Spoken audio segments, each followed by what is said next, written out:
اینجا یه محور به ما داده شده که گفته محل تقریبی عدد 1,250,000,000 رو روی محور مشخص کنیم. و روی محور یه الگوی عددی اومده برای ما مشخص کرده که اول 600 میلیون بوده، بعد شده 700 میلیون.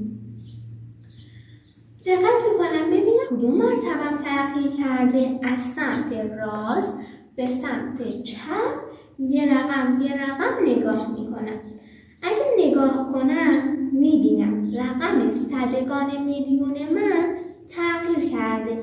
یعنی وقتی بیام 700 میلیون رو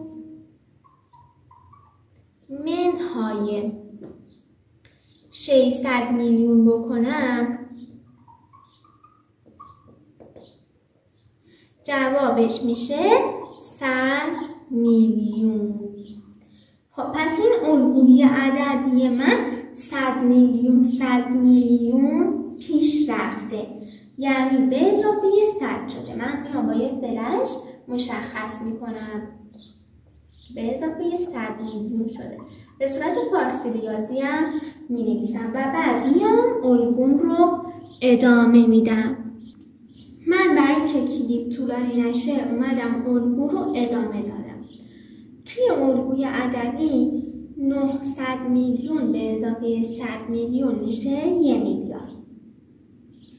و اینکه دوتا عدد اول الگوم رو اومده بود به صورت فارسی ریاضی نوشته بود، منم اومدم به صورت فارسی ریاضی پیش رفتم. در اینجا متوجه شدم که مرتبه صدگان میلیون من تغییر کرده بود.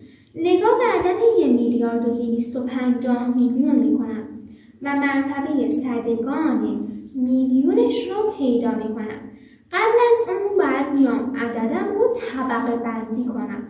طبقه که دیگه یاد گرفتید، یکی ها، 1000 میلیون و میلیارد. مرتبه که گفتیم یکان، دهگان و صدگان. من میام صدگان میلیونم رو پیدا میکنم و زیرش خط میکشم. صدگان میلیون من زیرش خط میکشم. حالا چرا میام صدگان میلیونم رو پیدا میکنم و زیرش خط میکشم؟ چون میخوام تقریب عددم رو با صدگان میلیون به دست بیارم. حالا رقم کنارش رو یه دایره دورش میکشم. اگه اون رقم از 0 تا 4 کمتر بود به رقم قبل هیچ عددی اضافه نمیشه و بقیه رو 0 میذاریم. ولی اگه از 0 تا 4 بیشتر بود یه رقم بعد به رقم قبلش اضافه میشه و بقیه رو 0 میذاریم. الان این یک رو میارمش پایین. 5 از 0 تا 4 بیشتره، پس یکی به رقم قبلش اضافه میشه. به 2 یکی اضافه بشه میشه 3 و از این دایره به بعد رو من میام 0 میذارم. حالا سه رقم عددم رو از سمت راست جدا میکنم و میخونمش. 1,300,000,000. بعد میام جای عددم رو روی محور مشخص میکنم که بین 1,200,000,000 تا 1,300,000,000. خب حالا فاصله بین 1,200,000,000 و 1,300,000,000 رو به 10 قسمت تقسیم میکنیم. بعد وسطش رو مشخص میکنیم. الان من اومدم به 10 قسمت مساوی تقسیمش کردم و وسطش هم مشخص کردم. بعد 1,200,000,000 رو روی محور نشون میدم. الان 1,200,000,000 اینجا میشه و رقم 5 که داخل دایره هست 5 تا خطی میشمارم و میرم جلو. 1 2 3 4 5 با یه فلش مشخص میکنم که عدد من میشه 1,250,000,000. عددم رو بالا سر فلش می نویسم.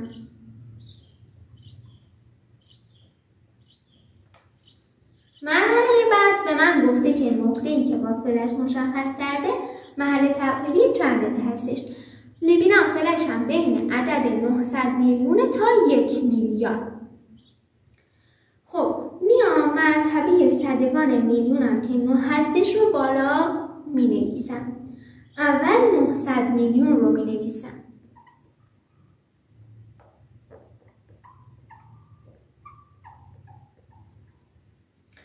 و زیر رقم صدگان میلیون خط می کشم و رقم بعد که 0 هستش رو پاک می کنم، به جاش یه دایره میذارم.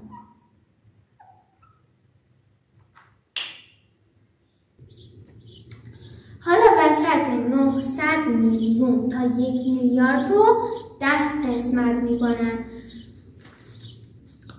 و دقت میکنم ببینم فلشم روی کدوم خطی قرار گرفته که روی 8 قرار گرفته.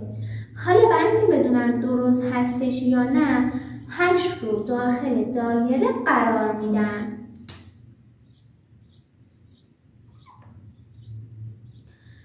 حالا میبینم 8 از 0 تا 4 بیشتره، پس یک رقم به رقم 9 اضافه میشه که میشه 10.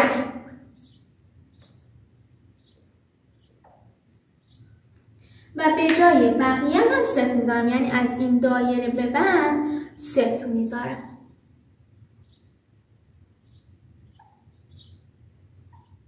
حالا میام سه رقم عددم رو جدا میکنم و میخونمش 1 میلیارد.